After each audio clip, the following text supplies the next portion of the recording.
Dear students, welcome to smart education world. आप सबका smart education world में स्वागत है। आप हमसे जुड़िए, हमारे चैनल को सब्सक्राइब करिए।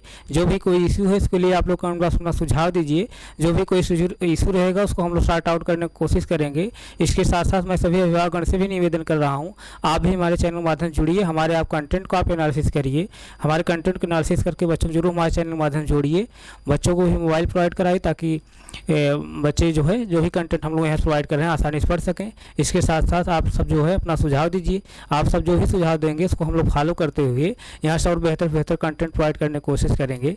तो प्यारे बच्चे, हम लोग पिछली क्लास क्या पढ़ रहे थे? Pair of linear equation in two variables, यानी दो चरवाहे रैखिक समीकरण के युग पढ़ रहे हैं हम लोग। आइए उसी का हम कंटिन्यू करते हुए आगे बढ़ते हैं।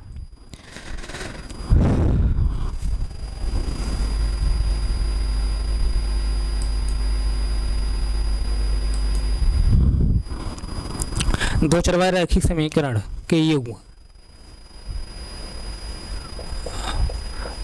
दो चरवाले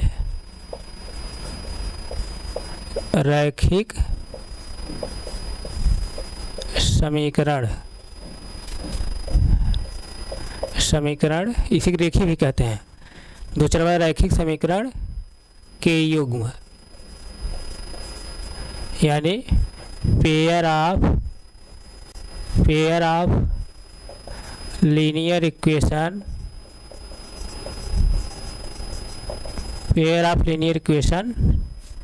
इन टू वेरिएबल्स।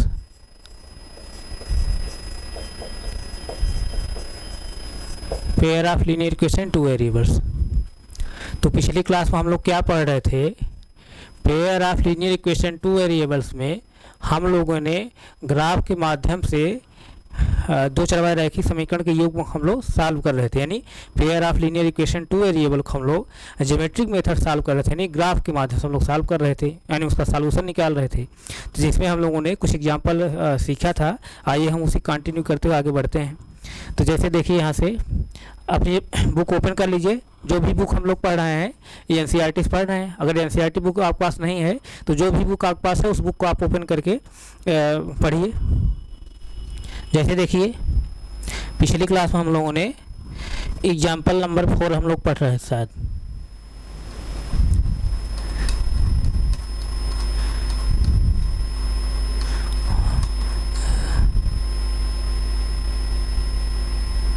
जैसे देखिए, यहाँ पर आप बुक अपनी ओपन करके देखिए। रैखिक समीकरण युग का ग्राफी बीज से हल, यानी दो चरवाहे रैखिक समीकरण के युग को हम लोग ग्राफ के माध्यम से उसका हल निकालना है, यानी सलूशन निकालना है। यानी जो उसमें वेरिएबल है, दोनों x और y वेरिएबल है, उस वेरिएबल की वैल्यू हमको निकालना है। तो आइए हम लोग जो है जो एग्जाम्पल पढ़े थे उसी के आगे हम लोग चलते हैं। जैसे हम लोग इसमें एग्जाम्पल नंबर 4 पढ़ रहे थे शायद।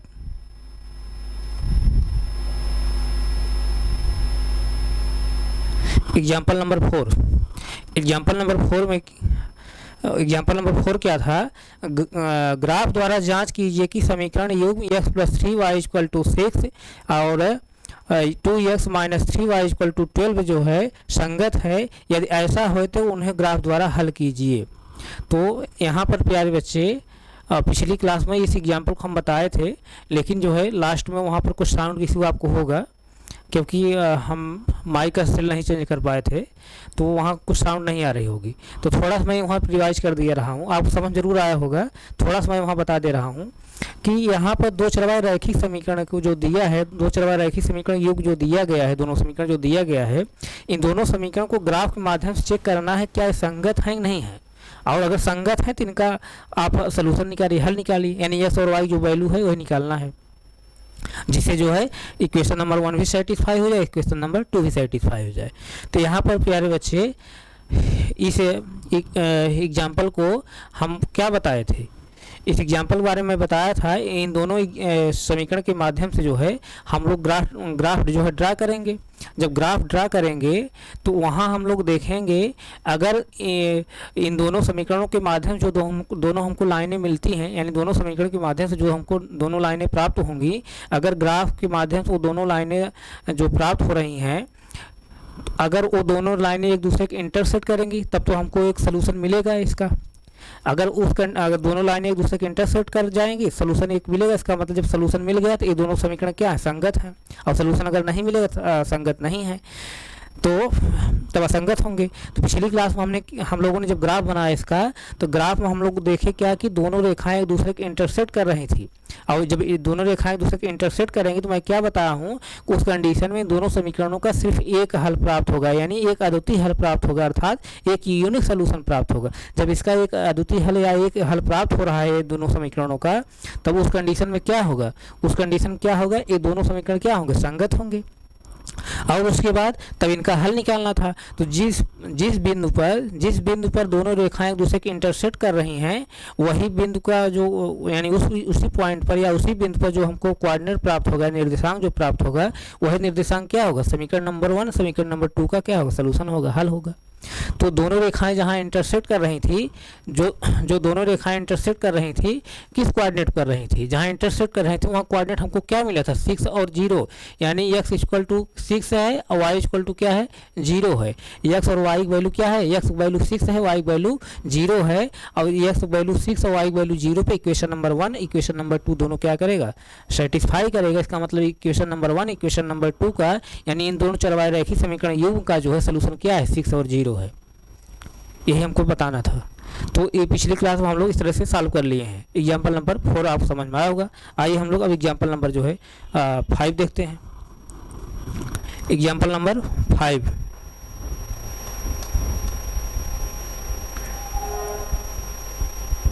एग्जाम्पल नंबर देखिए 5 यही है, ध्यान दीजिए। एग्जाम्पल नंबर 5 क्या कह रहा है, ग्राफ द्वारा ज्ञात कीजिए कि निम्न समीकरण युग्म का हल नहीं है। ध्यान दीजिए, ग्राफ द्वारा ज्ञात कीजिए कि निम्न समीकरण युग्म का हल नहीं है, अद्वितीय हल है अथवा अपरिमित रूप से अनेक हल है। यानी हम लोगों को जो है इन दोनों समीकरणों को ज्योमेट्रिक माध्यम से यानी ज्योमेट्रिक मेथड से चेक करना है कि इन दोनों समीकरणों कोई सलूशन है कि नहीं, या एक अद्वितीय हल है कि अनेक हल है कि कोई हल नहीं है। जब दोनों रेखाएं इन दोनों समीकरण के माध्यम से इंटरसेक्ट करेंगी, उस कंडीशन में एक हल प्राप्त होगा, एक अद्वितीय हल प्राप्त होगा। अब जब दोनों रेखाएं पैरेलल रहेंगे एक दूसरे के, तो उस कंडीशन में कोई हल नहीं प्राप्त होगा। और जब दोनों रेखाएं जो है एक दूसरे के कोइंसिडेंट रहेंगे, संपाती रहेंगे, उस कंडीशन जो है इन दोनों समीकरण क्या होंगे, कई सलूशन प्राप्त होंगे, यानी अनंत सलूशन प्राप्त होंगे या कई सलूशन प्राप्त होंगे। तो आइए हम लोग जो है इन दोनों समीकरण के माध्यम से हम लोग जो है ग्राफ बनाते हैं। जब ग्राफ बनाएंगे तो देखते हैं, ग्राफ के माध्यम से हम लोग चेक करते हैं कि अगर दोनों रेखाएं जो है इन समीकरण के माध्यम से एक इंटरसेक्ट कर जाएंगे, तब उस कंडीशन में इन दोनों समीकरण सिर्फ एक सलूशन प्राप्त होगा। अगर दोनों रेखाएं जो है एक दूसरे कोइंसिडेंट होंगी, संपाती होंगी, उस कंडीशन में इन दोनों समीकरणों को जो है कई हल होंगे, अनेक हल होंगे या अनंत हल होंगे। जब इन दोनों समीकरणों के माध्यम से जब दो रेखाएं हमको जो प्राप्त हो रही हैं, वो दोनों रेखाएं एक दूसरे के जब पैरेलल रहेंगी, समांतर रहेंगी, उस कंडीशन में क्या होगा, इनका कोई सलूशन नहीं प्राप्त होगा, कोई हल नहीं होगा। तो आइए हम लोग जो है एग्जाम्पल नंबर 5 को जो है ग्राफ के माध्यम से हम लोग पढ़ते हैं। एग्जाम्पल नंबर 5 जो है, एग्जाम्पल नंबर 5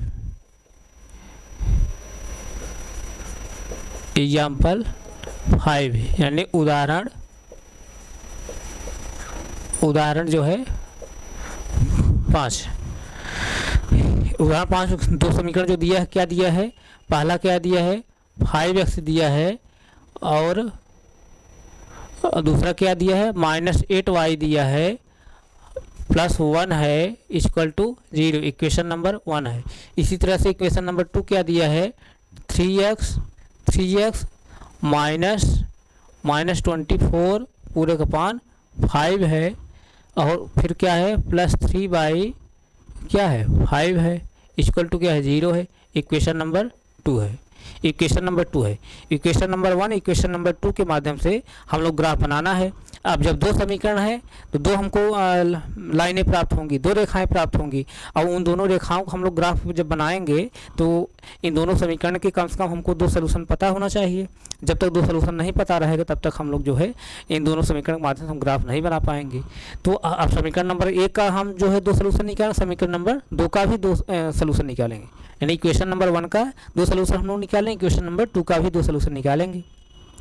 उन्हीं दो सलूशन के माध्यम से हम लोग ग्राफ बनाएंगे। तो आइए हम लोग जो है इक्वेशन नंबर 1 लेकर के इक्वेशन नंबर 1 को लेकर के जो है इनका सलूशन निकालते हैं हम लोग। जैसे देखिए यहाँ पर इक्वेशन नंबर 1 क्या है, इक्वेशन नंबर 1 क्या है, इक्वेशन नंबर 1 है, जैसे देखिए इक्वेशन नंबर 1 है 5x माइनस 8y और प्लस 1 इक्वल टू 0 है। अब यहाँ पर हम लेंगे क्या, x इक्वल टू 0 लेंगे, x पोजीशन 0 रखिए। अब जब x बराबर 0 ले लेंगे तब ये जो इक्वेशन है दो चरवाहे रेखीय समीकरण है, एक चरवाहे रेखीय समीकरण बदल जाएगा। जब एक चरवाहे रेखीय समीकरण बदल जाएगा तो यहाँ से हम जो है जो भी चर बचा रहेगा उसकी वैल्यू हम निकाल लेंगे। x पोजीशन आप 0 रखिए, जैसे तो 5 इंटू x पोजीशन 0 रखेंगे, 5 इंटू 0 माइनस 8y और प्लस 1 इक्वल टू क्या है 0 है। 5 इंटू जब 0 हो जाएगा क्या हो जाएगा 0 हो जाएगा, minus 8y plus 1 equal to 0 है।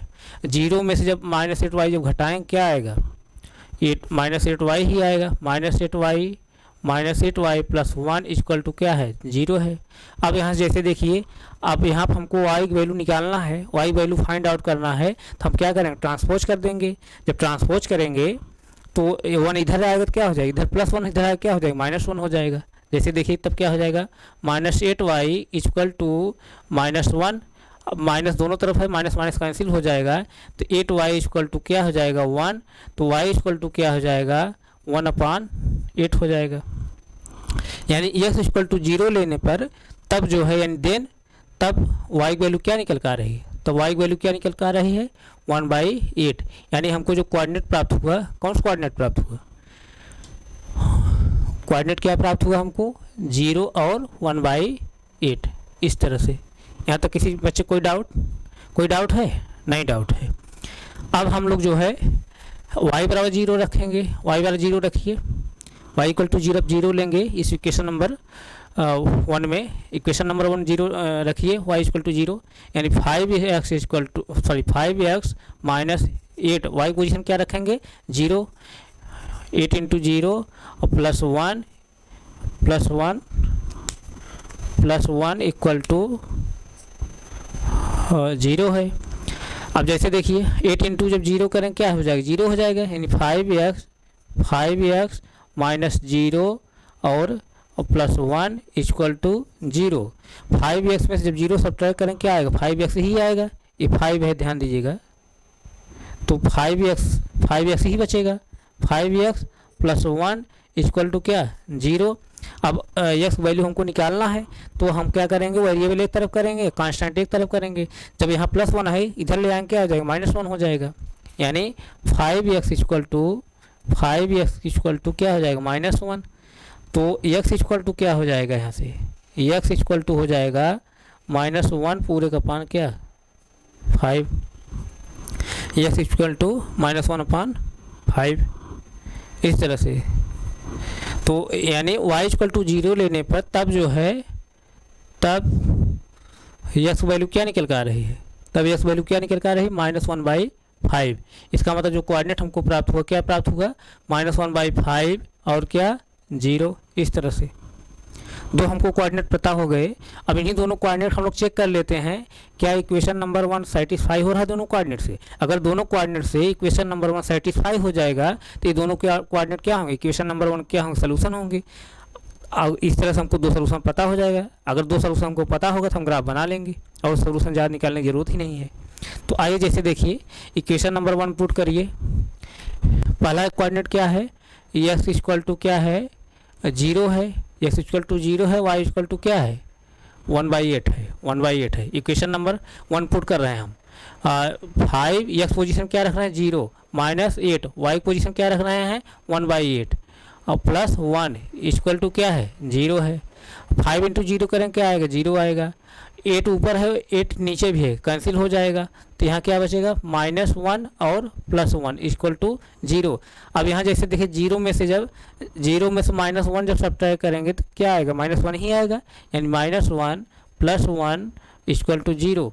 अब देखिए साइन अपोजिट रहता है जब, अब साइन अपोजिट है, यहाँ -1 है +1 है, साइन जब अपोजिट रहता है बड़े वाले पद में छोटे पद को हम घटा देते हैं, जो अंतर आता है उसके साथ साइन किसका लिखते हैं, बड़े वाले पद का। अब यहाँ देखिए दोनों बड़ा पद नहीं है बल्कि दोनों सेम है, ये 1 है 1 भी है, 1 में से 1 घटाना है, वो जब 1 में से 1 घटाएं क्या आएगा, 0 आएगा, ये कैंसिल होकर क्या आएगा, 0 आ जाएगा।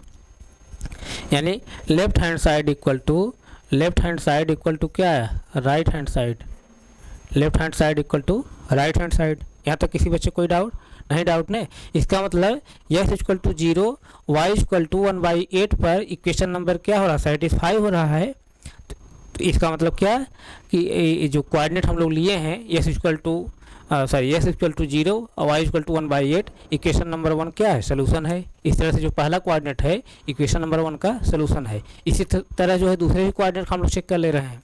दूसरा कोऑर्डिनेट क्या है, x इक्वल टू हम लोग क्या निकाले हैं, -1/5 है, x इक्वल टू -1/5 है, x इक्वल टू -1/5 है, और y इक्वल टू क्या है, y इक्वल टू 0 रखिए इक्वेशन नंबर 1 में। 5 x पोजीशन क्या रखेंगे, -1/5 और -8, y पोजीशन क्या रखेंगे, y पोजीशन क्या रखेंगे 0, y position 0, y equal to 0 है ना, तो 8 इंटू 0 और +1 इक्वल टू क्या है, 0 है। अब जैसे देखिए ऊपर 5 है नीचे भी 5 है, ये 5 है भाई, देखिए ऊपर 5 नीचे 5 कैंसिल हो जाएगा, क्या बचेगा यहाँ -1। अब यहाँ देखिए 8 इंटू जब 0 करें क्या आएगा, 0 हो जाएगा, -0 हो जाएगा, +1 इक्वल टू 0। अब 0 -1 जब 0 सब्ट्रैक्ट करें क्या आएगा, -1 ही आएगा ना, ये आप लोग समझने में लिखता हूँ, नहीं लिखने की कोई ज़रूरत नहीं है, तो -1 ही आएगा, +1 इक्वल टू 0। अब जैसे देखिए साइन अपोजिट है, साइन जब अपोजिट रहता है, मैं बार बार बताते हुए आ रहा हूँ कि बड़े वाले पद में छोटे पद घटाएंगे, साइन लिखेंगे किसका, बड़े वाले पद का, यानी बड़े वाले पद छोटे पद घटाएंगे, जो अंतर निकल का डिफरेंस जो आएगा उसके साथ साइन किसका लिखेंगे, बड़े पद का। तो यहाँ पर बड़ा पद कोई नहीं बल्कि वो दोनों सेम है, यानी 1 में से 1 जब घटाएं क्या आएगा, तब 0 आ जाएगा। यानी 1 में से 1 जब घटाएं क्या आएगा, 0 इक्वल टू 0। यानी left hand side equal to, equation का left hand side equal to क्या है, right hand side, right hand side. यानी इक्वेशन का बाएं पक्ष दाएं पक्ष समान है, किस वैल्यू के लिए समान है, x इक्वल टू -1/5 और y इक्वल टू 0 पर इक्वेशन नंबर 1 का बाएं पक्ष दाएं पक्ष समान है। इसका मतलब क्या है, x equal to -1/5 y equal to 0 equation number 1 का क्या है, सोल्यूशन है, हल है। यहाँ तक किसी बच्चे कोई डाउट बताइए, नहीं डाउट है ना। इसका मतलब दूसरा जो कोऑर्डिनेट हम लोग निकाले हैं ये भी क्या है, इक्वेशन नंबर 1 क्या है, सोल्यूशन है, इक्वेशन नंबर 1 का सोल्यूशन है। तो इक्वेशन नंबर का 2 सोल्यूशन हमको पता हो गया। जब 2 सोल्यूशन पता हो गया तो इक्वेशन नंबर 1 से हम लोग अब ग्राफ बना सकते हैं। यानी 2 चरवाहा रैखिक समीकरण का ग्राफ बनाने के लिए उसका कम से कम हमको 2 सोल्यूशन पता होना चाहिए। 2 सोल्यूशन हमको पता हो गया तो हम ग्राफ बना लेंगे इक्वेशन नंबर 1 से। इसी तरह इक्वेशन नंबर 2 का भी हम लोग 2 जो है सोल्यूशन निकालेंगे, उसका भी अगर 2 सोल्यूशन हमको प्राप्त हो जाएगा तो इक्वेशन नंबर 2 से भी हम लोग ग्राफ बना लेंगे। तो आइए हम लोग जो है इक्वेशन नंबर 2 को भी हम लोग देख लेते हैं। अब ध्यान दीजिएगा, ये सब यहाँ तक इक्वेशन नंबर 1 की बात है। अब इक्वेशन नंबर 2 हम ले रहे हैं, इक्वेशन नंबर 2 ले रहे हैं। जैसे देखिए इक्वेशन नंबर 2 क्या है, 3x है, 3x माइनस क्या है 24 है, -24 पूरे का पान क्या है 5 है, y है ना, यहाँ y होना चाहिए ना, y मैं नहीं लिखा हूँ क्या, यहाँ y होगा। 3x -24 अपान y, 24 अपान y, सॉरी 1 मिनट, 3x -24 अपान 5 y, यानी मतलब 3x -24/5 y, यानी 3x -24 अपान 5 y, 3x -24 अपान 5 y, समझ में आई बात। और उसके बाद फिर क्या है, प्लस क्या है 3/5 है, 3 क्या है 5 है, 3/5 है, इक्वल टू क्या है 0। यहाँ तक किसी बच्चे कोई डाउट नहीं, डाउट है ना, नहीं डाउट है। तो अब यहाँ से हम क्या करेंगे, यस इक्वल टू हम लोग क्या लेंगे, 0 लेंगे। पहले यस इक्वल टू 0 लीजिए, तो 3 इंटू 0, यस पोजिशन 0 रख रहे हैं, minus 24/5 y plus 3/5 equal to 0। अब 3 इंटू जब 0 करेंगे क्या आ जाएगा, 0 आ जाएगा। 0 minus 24/5 y plus 3/5 equal to 0। 0 में जब 24/5 वाई जब सब्ट्रैक्ट करेंगे तो वही चीज़ आएगी, यानी 24/5 वाई प्लस 3/5 इक्वल टू 0। यहाँ से किसी बच्चे कोई डाउट नहीं, डाउट है ना, नहीं डाउट है। तो अब जैसे देखिए हमको वेरिएबल वैल्यू निकालना है। अब जैसे ये बराबर 0 हम ले रहे हैं तो इक्वेशन एक चरवाहा रैखिक समीकरण बन जा रहा है, यानी ये जो इक्वेशन बन रहा है linear equation in one variable, एक चरवाहा रैखिक समीकरण बन जा रहा है। तो एक चरवाहा रैखिक समीकरण जब बन जाएगा तो उसको हम ट्रांसपोज मेथड से पक्षांतर विधि से सॉल्व करके निकाल लेंगे उस चर का मान। यानी अब यहाँ सिर्फ वाई है तो वाई वैल्यू हम लोग पक्षांतर कर निकाल ले रहे हैं। तो आई जैसे देखिए यहाँ पर वाई वैल्यू हमको निकालना है तो वाई हम यहीं रहने देंगे, माइनस 24/5 वाई प्लस सॉरी, अब हमको जो है वेरिएबल एक तरफ करना है, पक्षांतर हम कर रहे हैं, और कांस्टेंट को एक तरफ करना है। तो इधर प्लस 3/5 है, इधर क्या हो जाएगा, माइनस 3/5 हो जाएगा। यहाँ तक किसी बच्चे कोई डाउट हो बताइए। अब इधर भी माइनस है, इधर भी माइनस है, माइनस माइनस कैंसिल हो गया, दोनों तरफ माइनस है, माइनस माइनस कैंसिल हो जाएगा। कोई डाउट नहीं, डाउट है। अब जैसे देखिए अब यहाँ क्या बचा, 24/5 वाई इक्वल टू क्या है, 3/5। अब देखिए यहाँ भी डिनोमिनेटर क्या है, 5 है। अब यहाँ भी डिनोमिनेटर क्या है, 5 है, यानी यहाँ भी हर में 5 है, यहाँ भी हर में 5 है, तो दोनों तरफ 5 है, तो इसको 5 कैंसिल कर दीजिए। कोई डाउट यहाँ तक नहीं, डाउट है। तो y इक्वल टू क्या हो जाएगा, अब यहाँ क्या होगा, 24y बचा, 24y इक्वल टू क्या है, 3। तो y इक्वल टू यहाँ से क्या हो जाएगा, y इक्वल टू क्या हो जाएगा, 3/24। यहाँ से किसी कोई प्रॉब्लम है क्या, नहीं प्रॉब्लम है ना। अब जैसे देखिए यहाँ पर तो y इक्वल टू इसको और सिंप्लीफाई कर लीजिए, क्या हो जाएगा, 3 1 जा 3, 3 1 जा 3, 3 8 जा 24, यानी 1/8 आएगा। 3 से मैं डिवाइड कर रहा हूँ ऊपर नीचे, 3 1 जा 3, 3 8 जा 24, सिंप्लीफाई कर रहा हूँ, सरल कर रहा हूँ। तो y वैल्यू क्या निकल का है, 1/8, यानी x बराबर 0 पर, x बराबर 0 लेने पर तब जो है, यानी देन तब y वैल्यू क्या निकल कर आ रही है, y इक्वल टू क्या प्राप्त हो रहा है हमको, 1/8, यानी जो कोऑर्डिनेट हमको मिला, कौन कोऑर्डिनेट मिला, 0 और 1/8। यहाँ तक किसी बच्चे को कोई डाउट हो बताओ, नहीं डाउट है ना। अब इसी तरह जो है हम, अब यहाँ जगह तो है नहीं, अब नीचे लिखेंगे अब दिखाई नहीं देगा, तो हम कहाँ लिखें, ऊपर लिख लें, यहाँ लिखें बगल में। अब यहाँ हम लिख रहे हैं, जैसे देखिए अब हम y बराबर 0 ले रहे हैं, y बराबर 0 लीजिए, इक्वेशन नंबर y बराबर 0 लीजिए,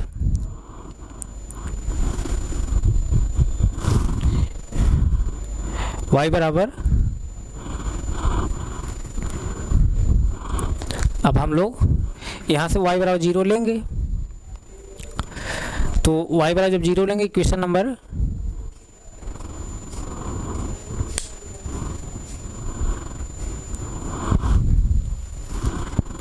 y इक्वल टू 0 हम लेंगे,